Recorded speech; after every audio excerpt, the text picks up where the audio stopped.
Agora deixa eu voltar a conversar com o Dr. Tiago Guedes, que é psiquiatra. Risco do uso de álcool e drogas. Esse é o assunto hoje por aqui. A gente já recebeu algumas perguntas aqui no nosso Zap. Vamos trazer aqui, né, doutor? E você pode e deve participar no 991050400. Solta aí na tela pra gente acompanhar. Esse relato chegou da Vilminha. Ela disse o seguinte, ó, eu não bebo, nem fumo, nem sou alcoolista, né? Nesse caso, alcoólatra. Mas no Natal ganhei um champanhe. Minha vizinha não sabia que eu não bebo. Estava guardada e resolvi beber essa champanhe há uma semana. Essa semana, e bebi em 3 dias. Vai me fazer mal? E aí, doutor, já deixou o alerta aí. A Vilminha ficou preocupada. E aí, nesse caso? Não, Vilma, não. É um uso tão esporádico e assim, né? Você não bebe. Agora, se você fizesse isso todo final de semana, talvez tivesse algum prejuízo. Mas não, fica tranquila, tá? Esse champanhe não vai te fazer mal essa única vez que você tomou, tá? Não tem problema não. Vamos de novo aqui para mais interação no WhatsApp do Mulher Demais. Chegou essa pergunta também. Bom dia, tudo bem, Bruna? Tudo bem, obrigada pelo carinho da sua participação. Gostaria de saber se existe algum remédio para inibir o uso de álcool ou apenas terapia. Como controlar também o uso de álcool para quem fez cirurgia bariátrica? Vamos separar aqui as perguntas, então? Primeiro, sobre o uso de medicação para inibir o uso de álcool, doutor. Existe isso? Existe. Existe uma medicação, aliás, é um tratamento, na verdade, né? Que faz com que você comece a ter um pouco de repulsa pela própria bebida, tá? Então, existe sim medicação que faz diminuir. Óbvio que para isso acontecer, o paciente precisa querer parar de beber também, né? Então, nenhuma medicação vai controlar o paciente. As pessoas às vezes falam muito disso, né? Das medicações da psiquiatria. Eu vou ficar um robô, vou ficar controlado. Não, né? A medicação não vai controlar se você não quiser, né? Sim, então, sim. Se você tem a consciência, eu quero parar, estou precisando de ajuda e não estou conseguindo, a gente consegue te ajudar sim. As medicações conseguem fazer com que você perca o prazer e a vontade de estar bebendo o álcool. Associado, nesse caso, a uma terapia, a um acompanhamento com o psicólogo, o próprio psiquiatra também? Isso é também? muito importante porque a gente não sabe, cada paciente é um paciente, né? Então, cada pessoa tem uma história de vida. E a terapia ela vai trabalhar exatamente essa história de vida com o paciente, entender por que aquela pessoa ficou dependente daquela substância. Então, vale a pena sim o tratamento em conjunto. E sobre a questão do consumo de álcool por pacientes bariátricos, doutor, existe uma resistência ou, pelo contrário, a pessoa fica mais sensível à substância? Isso. Uma pessoa que fez uma cirurgia bariátrica, geralmente ela tinha alguma compulsão, né? Geralmente é uma compulsão alimentar. Sim. E aí quando ela para com a compulsão alimentar porque simplesmente ela não consegue mais, é muito comum as pessoas mudarem o tipo de compulsão, né? Então algumas vai para álcool, outras pode ser por compras, outras por outra situação. Tem alguém até que fica exatamente muito instigado à atividade física em exagero. Então, tudo em exagero é um tipo de compulsão e a gente precisa ter cuidado, tá? Até o próprio exercício físico, quando é um exercício físico, é maravilhoso, porque faz bem à saúde, mas em excesso também pode ser prejudicial, né? Então, a gente tem que ter esse cuidado. Alerta realmente para quem vai fazer uma cirurgia como a bariátrica, é importante ter um acompanhamento com a saúde mental, né? É por isso que é exigido até um laudo, né, de permissão, né, para que aquela pessoa possa fazer a cirurgia. Não é à toa que aquilo é pedido, né? E o pós-bariátrico é importante que ela continue tendo um acompanhamento com a saúde mental, pelo menos, no mínimo, com terapia, com psicólogo, no mínimo. Desde o comecinho a gente vem falando bastante sobre o consumo de álcool, mas hoje especificamente também é importante lembrar sobre os riscos do uso de outras drogas, porque o álcool também é uma droga, mas considerada social, né, doutor? As outras drogas, por exemplo, da maconha ou da cocaína, elas têm um poder de dependência maior do que o álcool ou não necessariamente?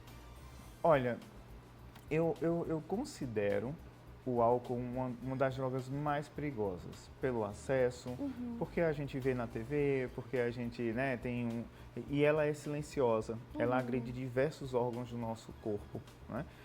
Essas outras substâncias, muitas vezes elas liberam um prazer mais rápido e maior. Então, é isso que a gente chama de dependência, né? Assim, eu quero sentir aquele prazer novamente. Então, sim, a cocaína vai te trazer um prazer em excesso e necessariamente uma necessidade de voltar a ter aquele prazer. Então, são mais viciantes? Sim, Mas isso vai variar de organismo para organismo e todas elas vão te fazer mal. Então não dá para dizer, essa é pior, aquela é pior. Entendi. A gente tem um padrão assim, né? Sempre ouve muito falar. O crack é uma droga muito difícil de sair, mas é exatamente por esse nível de prazer e de fissura que ele causa, né? Então o que vai fazer com que eu fique mais dependente é exatamente a fissura.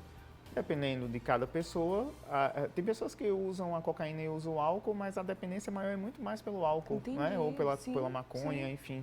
Então, é variável. Tá?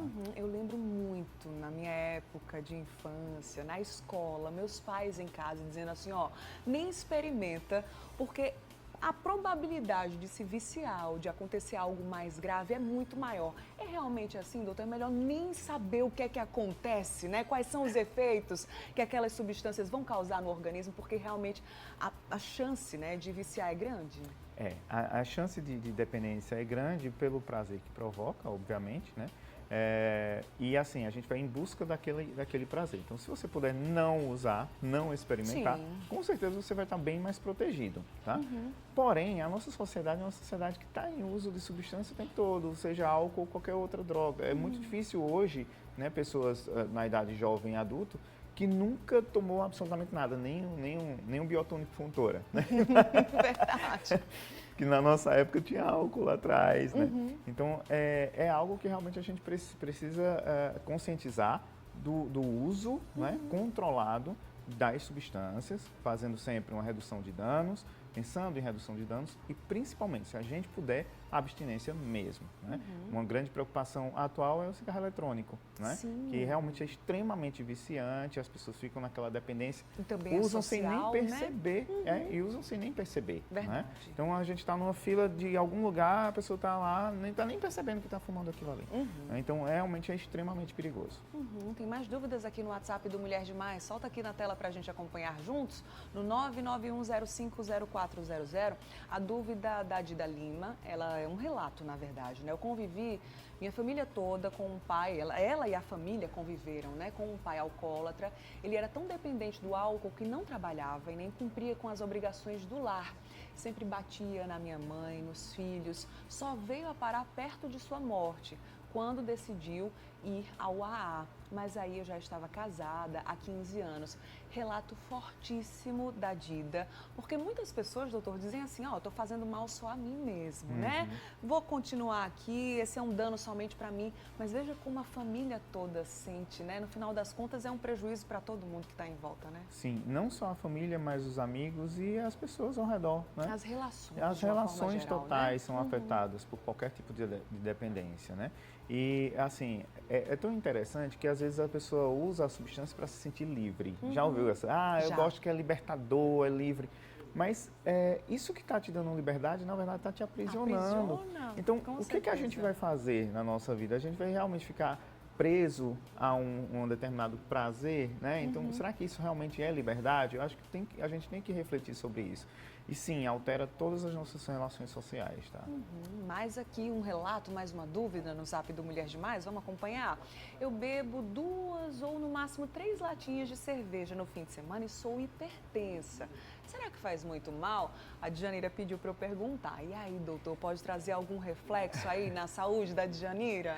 Djanira, 3 cervejas, ela está dentro daquela quantidade que a gente considera normal, assim, não normal, não segura, mas com o uso moderado do álcool. Não vai te trazer, talvez, um prejuízo maior. Agora, fica sempre muito em alerta se você está começando a beber um pouco mais, né? Ou então, por que você está bebendo tanto, com tanta frequência assim, né? Não tem outra coisa no final de semana que você pode fazer que pode ser mais saudável do que estar sentado bebendo uma cerveja, né? Ou algum outro prazer que você possa encontrar que não seja através do álcool. Se tiver, começa a espaçar um pouco mais esse uso, até para você não ir aumentando o consumo, porque é comum a gente ir aumentando, começa com 3, depois está 5, mas aí 7 pode, né? Então eu vou tomar 7, aí depois 12, mas aí semana que vem eu não bebo, eu vou beber a semana que vem já essa semana, e aí o negócio desanda, tá? Verdade. Então muito cuidado com isso. Alerta aí, né? Mais uma dúvida aqui no WhatsApp? Acompanha aqui junto comigo. Bom dia, meu marido bebeu com frequência a vida toda.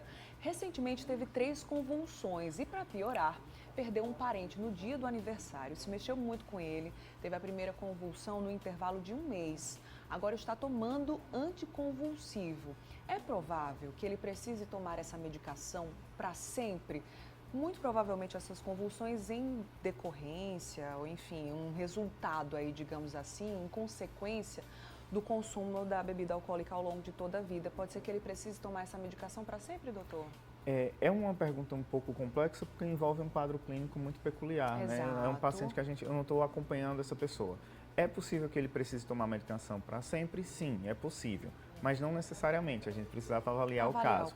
E né? essa convulsão aconteceu em um estado em que ele estava com o uso de álcool ou em abstinência do álcool, porque como eu falei, a abstinência do álcool pode provocar convulsão, né? Então, se foi na abstinência do álcool, talvez a gente pode, na verdade, afastá-lo do álcool e ele conseguir depois não ter mais essas convulsões e poder parar a medicação. Então, é um caso que precisa ser avaliado com mais calma. Muito bem, são alertas extremamente importantes. Só para a gente encerrar aqui, doutor, uma vez diagnosticado ou identificado o vício, a dependência, quais são as formas de tratamento possíveis hoje? Dá para sair, se livrar disso? A gente consegue tratamento pelo SUS através de um CAPS-AD, a gente consegue tratamentos particulares, a gente consegue por internações, que nem sempre a gente precisa internar, tá, gente? Se a gente tem um apoio familiar, se a gente tem a vontade do paciente, se a gente tem um acompanhamento médico e psicológico, a gente consegue fazer esse tratamento em casa sem precisar de internação, tá bom? Que seria a melhor das hipóteses, né, das formas. Então, sim, tem como a gente ajudar, tem como a gente melhorar e sempre lembrar que o órgão que mais é afetado pelo álcool não é necessariamente o fígado, todo mundo só pensa nele, mas é o cérebro, tá? Então a gente pode demenciar, ficar com uma demência parecida com a demência de Alzheimer por causa do uso do álcool. Então, muito cuidado com isso. Muito bem. Doutor Tiago, muito obrigada pela participação. Vou deixar aqui o Instagram dele, @tiago.psiquiatra. Tá aí, ó, no rodapé da sua tela. Obrigada pela participação. Até a próxima, Obrigado, viu? Bruno. Muito obrigado. Obrigada. Boa quinta-feira.